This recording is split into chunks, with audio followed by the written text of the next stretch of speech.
And today, the UK is also starting another new round of trade talks with the United States. Britain wants to make clear that parallel talks with America would pile pressure on the EU leaders in discussions about a post-Brexit trade deal. But the United States is believed to be seeking assurances that would allow it to retreat from parts of the deal if Britain reaches a trade agreement with another country that the US did not approve. Miriam Gonzalez is an international trade lawyer. She joins us now from Silicon Valley in California for more. Thank you very much for talking to us. So when it comes to the UK and the US, how essential is a deal for both sides, and who do you think has the strongest hand? Well, I think that the situation of both partners, negotiating partners, is very unbalanced. For the UK, it's absolutely crucial to either get an agreement or, frankly, anything that they can announce in these negotiations as progress. They don't have pretty much anything else to show in that kind of global Britain dream that the government sold during the Brexit campaign.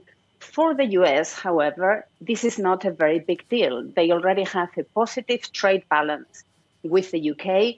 The sectors that could be of interest to them, like pharma, for example, or food safety, do not really seem to be on the table. And frankly, from a political point of view, they have much, much bigger fish to fry right now. So it is going to be quite difficult to make substantial progress.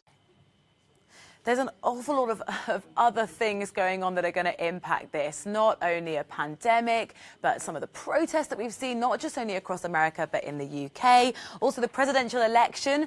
How do all of these factors play into these negotiations?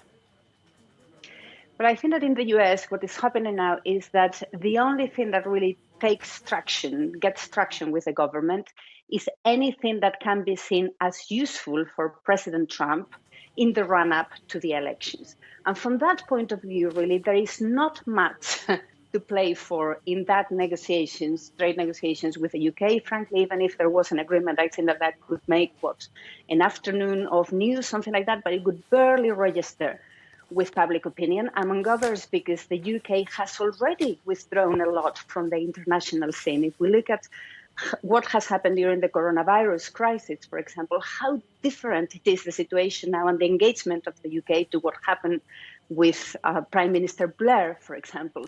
So there is very little that could be used in that presidential campaign, except for whether the US can use the UK as a tool against China. And I think that the discussions about 5G and Huawei and anything that has to do with positioning one partner, the UK, against China, that is about the only thing that could be helpful for President Trump. Miriam Gonzalez, thank you very much. International trade lawyer speaking to us there from California.